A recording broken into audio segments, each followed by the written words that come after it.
de Medeiros, que foi empossado presidente do Fórum das Academias de Letras. Bom dia, Henrique. Bom dia. Nosso poeta favorito aqui. Sei.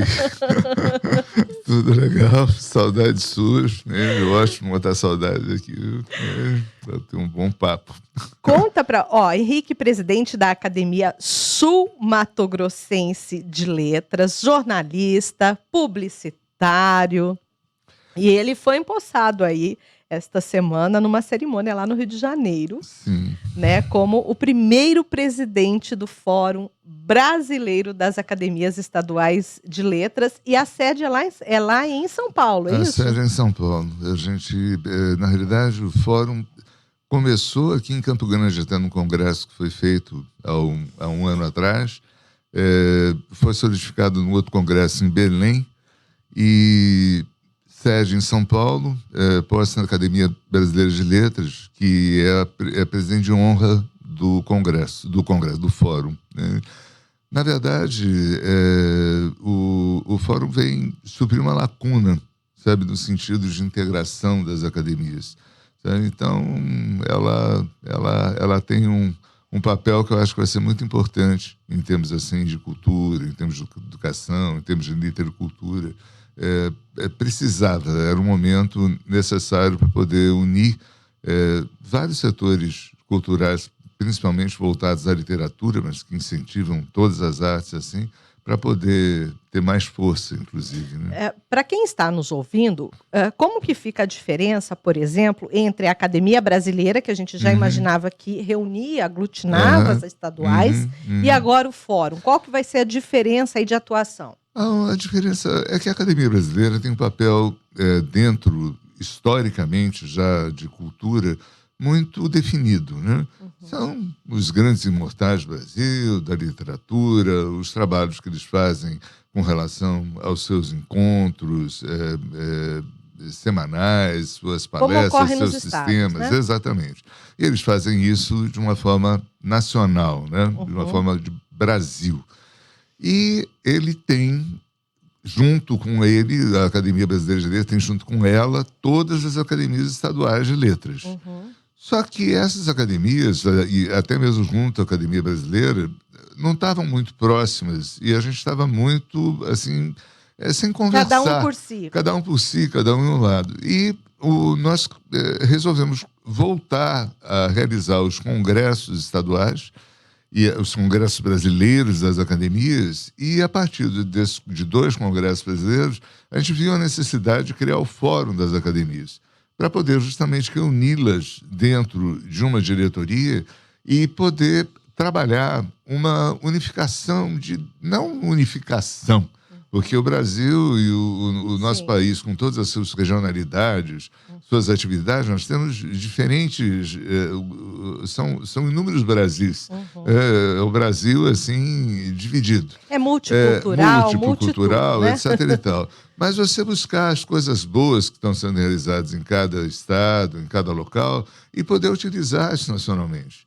Inclusive, tem uma força maior em termos de reivindicação das academias estaduais junto à opinião pública, junto ao governo, sabe, administrações estaduais, federais, municipais, no sentido da visão da cultura e do trabalho que é desenvolvido visando, antes de mais nada, pensamento, né? Porque quando você trabalha com as academias estaduais, você trabalha com a leitura, você está trabalhando com pensamento, você está trabalhando com conhecimento. Com a criatividade. Então, com a criatividade, tudo isso. Então, esse é um motivo do Fórum.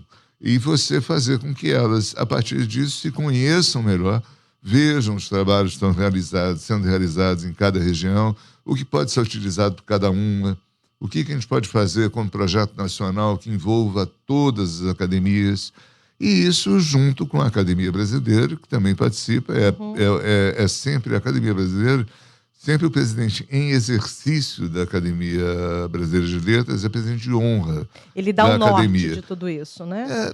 Ele participa. O norte, talvez nem tanto, porque eles estão dentro mas estão integrados, sabe? A coisa. A Academia Brasileira não vai estar envolvida assim diretamente na Academia Brasileira, mas ela faz parte, participa, né? E tem também as suas ligações. Então, o Fórum Brasileiro, as academias estaduais, estão juntas com a Academia Brasileira. Não existe uma diferença Henrique, nisso. como que a gente vai começar a perceber a atuação do fórum? Vocês já têm algumas ações que vocês já discutiram ou isso ainda está embrionário? Como é que isso está sendo desenvolvido dentro do fórum? O fórum foi criado agora, É, né? porque é muito Então recente. nós estamos, antes de mais nada, tentando resolver os últimos aspectos burocráticos, os últimos aspectos de administração, de criação, tanto que a posse foi agora, essa semana Exato. ainda, né? Uhum. Agora, feito isso, existem já algumas ideias, alguns projetos nas academias estaduais que a gente pretende começar a estudar para ver como formatá-las para apresentar também a todas as academias. Porque a intenção é, por exemplo, o projeto está funcionando bem, vamos dizer, na Amazônia, certo? Está ok, no Amazonas.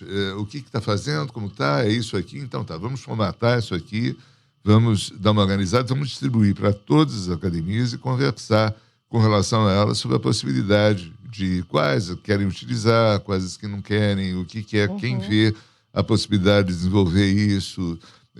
Uma coisa que é algo que todos nós temos esse problema em todos os estados, é o estudo dos autores regionais em todos os estados, não regionais, os autores que produzem nesses estados. E difundir mais isso, Difundir né? e trabalhar, até mesmo por suas linguagens. Um exemplo disso é Mato Grosso do Sul. Você tem, por exemplo, escritores como Hélio Cerejo, você tem escritores como Luvivar Matos, você tem escritores que têm uma linguagem genuinamente voltada à história do Mato Grosso do Sul e à linguagem do Mato Grossense. Regional. Certo? Regional. E não há um estudo com relação a isso, não há uma difusão. Nesse aspecto, o aluno, no momento em que ele estuda esses autores, ele está estudando o Estado, ele está conhecendo mais a sua identidade.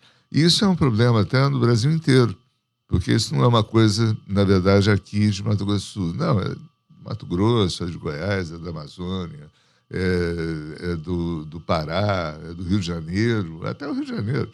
Você tem os grandes autores, mas os grandes autores são estudados de um modo geral, mas há uma necessidade de você conhecer, porque os autores locais que produzem em seus estados, em seus municípios, eles estão falando sobre a sua região, e é muito importante eles serem estudados para que as pessoas conheçam onde estão, porque muitas vezes não se conhecem onde está. E como é a integração, Henrique, por exemplo, com as universidades, as faculdades de letras, por exemplo, junto à associação? Existe uma proximidade ou não? Olha, veja bem, a Academia Sul-Mato-Grossense de Letras, a gente fez visitas pessoais a todas as faculdades de letras aqui do Estado, principalmente Campo Grande, e tentando, através de Campo Grande, as ligações até que existem com o interior, porque muitas faculdades do interior, inclusive a Universidade Federal, e convidando-as para poderem estar na academia com projetos que faz, por exemplo, esse ano, a Academia Sul-Mato-Grossense de Letras já trouxe 4 imortais da Academia Brasileira de Letras fazendo palestras sobre linguística, sobre aspectos da história brasileira, aspectos da literatura nordestina, aspecto da literatura infanto-juvenil e da liberdade de expressão para os professores nas escolas. A Ana Maria Machado fez uma palestra maravilhosa com relação a isso, o Ricardo Cavalieri fez sobre linguística, Antônio Torres fez sobre literatura nordestina, a Ano Velling, que é ex-presidente do Instituto de História e Geografia Brasileira, inclusive saiu um pouco da literatura, foi para a Constituição, mas sobre o aspecto de história do Brasil e de necessidades. Então, essas coisas, de qualquer forma, você vê uma presença, por mais que tenham sido convidados, que a gente encaminhe para eles, você não vê uma presença muito grande também. O problema também, você tem que ter também uma resposta do lado da outra ponta, sabe? A gente faz, a gente procura, né? Tenta... E é um momento, Henrique, em que a gente vê aí, tanto se fala sobre a educação no Brasil, é tão importante ações como essas para a gente resgatar isso e provocar nos mais jovens também a leitura, a descoberta, porque isso é o que faz parte da nossa vida, né? O básico e o fundamental é isso, é você incentivar a criança a ler, a criança a despertar para a leitura, porque desperta para conhecimento, desperta para autocrítica, para maior visão da sociedade de um modo geral. Isso ajuda na convivência, isso ajuda em tudo, né? O conhecimento, na verdade, ajuda em tudo. E o nível intelectual da comunidade como um todo vai sendo elevado. Sim, não tem sem como dúvida. A gente elevar o nível intelectual sem isso, sem essa base. Impossível. Né? Impossível. Não há como chegar a algum lugar desse jeito. Então fica um apelo aqui também para as faculdades de letras que se aproximem mais das academias. Não, né? pelo menos, igual assim, a gente tenta dizer assim, não dá para fazer a tua aula na academia, sabe? Porque já que vai ter à noite lá esse encontro, vai ter uma aula sobre linguística, uma série de coisas, faz lá, né? Põe um ponto de aula lá, claro. E as pessoas estão indo e estão participando. E hoje até a questão da tecnologia, com transmissões ao vivo, online, tudo facilita, você sabe né, que facilita bastante. Nós vamos colocar todas as palestras esse ano, a gente está colocando, vai subi-las na plataforma? Na plataforma, na Academia de Letras, no site da Academia de Letras.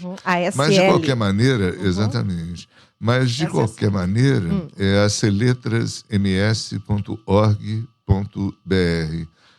E agora, é o tal negócio, se você também começa a fazer tudo simplesmente online, você começa a ter uma dificuldade de você ter também uma presença de público e você ter uma convivência, né, com relação às pessoas que fazem cultura.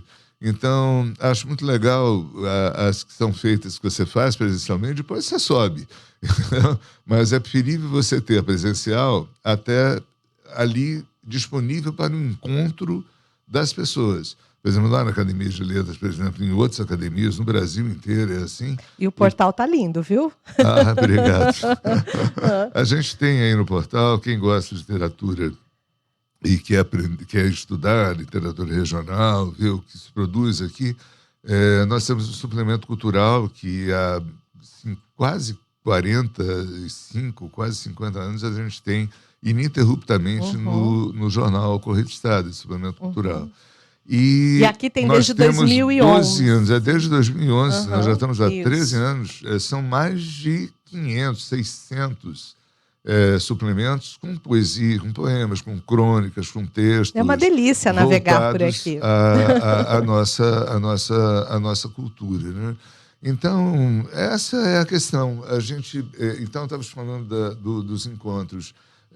A gente tem, por exemplo, uma parceria com a Universidade Federal que leva a música para as cordas e para os chás que a gente promove todos os meses. A gente tem uma parceria com a Confraria Socioartística que leva artes plásticas. E com isso, a gente tenta fazer essa fusão do que se chama de belas artes, né? Que inclui todas as artes e a literatura, a gente sempre tentando manter como base, manter como começo de tudo isso, porque é onde está a palavra, né? E começa tudo na palavra. Né? Henrique, agora para a gente falar um pouquinho da sua história, como foi o seu início aí com a poesia? Como é que você entrou nesse mundo? Conta pra gente. Olha, eu acho, sei lá, eu nasci muito brincando com essas coisas, sabe? Com desenho, com uma série de coisas. Eu, com 10 anos de idade, eu fazia historinhas em quadrinhos, eu fazia comics, né? E tentando desenhar, criando os personagens, uma coisa assim. Meu pai era maluco. Meu pai, nessa época, resolveu pegar esses meus quadrinhos e me levar na Ebal. Ebal era... Desculpe. Ebal era a grande indústria dos quadrinhos na época, sabe? Evidente que é até a brincadeira, né? Você levar um menininho de 10 anos com os quadrinhos, mas só para se divertir também, coisa, sei lá, tudo bem. E eu com 14, já 13, 12, 14, 15 anos, eu já escrevia, eu mexia muito com texto, eu sempre fui ligado à arte, pintei durante uma época, escrevia, fotografava muito, eu terminei entrando em jornalismo, em comunicação, e você vai escrevendo, né? Em publicidade, aí você vai, você não para, eu não sei, eu acho que escrever é uma coisa que às vezes algumas pessoas tem a necessidade de realmente colocar para fora muitas coisas através do texto. Sim. O que eu sempre me preocupei só foi em ter autocrítica com relação aos textos. Porque escrever é uma coisa, e você escrever para você. Outra é você escrever e poder ter a possibilidade, talvez, de deixar aquilo realmente para uma análise, para um estudo, para uma visão de interpretação daquele texto, né? E aí vem a crítica, vem a análise. E se você não tem um material, pelo menos você acha que você pode assim... Ele é tão simplório aqui, mas, gente, até Manuel de Barros já fez referência a você, né? Não, mas não é. É que o escrever... Você sabe quando as pessoas falam assim, eu não gosto muito desse negócio de ler, porque eu fui ler, não gostei daquele livro, eu disse assim, fecha o livro, abre outro. Exato. Porque você vai encontrar a tua vibe. Todos nós temos as nossas vibes, né? Todos nós temos as nossas formas do que Olha a gente que dica gosta preciosa, é igual música. É igual música. Exato, Tem música que a gente não gosta, claro. a gente vai buscar os sons que a gente gosta. Exatamente, Né? é a mesma coisa com a literatura. Só que as pessoas têm mais preguiça, que a música você botar ali e tocar. A literatura você tem que parar, você tem que ler, mas aquilo entra dentro de você de uma forma maravilhosa. E te transporta para tantos universos, para inúmeros né? universos. A gente viaja muito. Total, né? E aí vai elevando o nível cultural também. É o que falta para as novas gerações, Henrique. A gente tem falado tanto. É o que precisa, mas é uma luta, né? Inclusive com relação a isso. Né? Vamos em frente. Então assim, o que para a gente encerrar aqui, uma análise sua sobre, você acabou de falar aí sobre que as pessoas precisam fechar o que não gostam e ler outros livros, né? Mas o que poderia ser feito para fortalecer nas pessoas essa iniciativa de abrir livros? Isso vem isso vem pela educação mesmo, né? Isso vem, inclusive, até pelas escolas, a forma de como você ensinar, de como você inserir, vem pelo livro infanto-juvenil, que a grande verdade é que o livro infantil e infanto-juvenil terminam introduzindo a um gosto pela leitura. Eu acho muito importante esse tipo de trabalho. E vem pelos trabalhos realmente culturais, né? Isso na verdade, educação, leitura, é uma política de Estado. Né? Então, podia criar um movimento aí, né? Por exemplo, nas escolas, ter os 20 minutos da leitura. Com certeza. Cada um leva um livro, traz um livro, ou vai na biblioteca, né? E aí escolhe um cantinho da escola e fica lá lendo. Aqueles 20 minutos são livres. Olha que bacana seria isso, né? São todas ideias que teriam que ser mais ou menos desenvolvidas e que, de certa forma, esse ano, não sei se a gente consegue esse ano ainda, mas no ano que vem, se for o caso, a gente vai entrar na academia, a gente vai ter todo mês um dia de leitura lá. Ai, que delícia. Então, vamos pegar autores, vamos trabalhá-los e vamos executar. A gente está em formatação disso daí.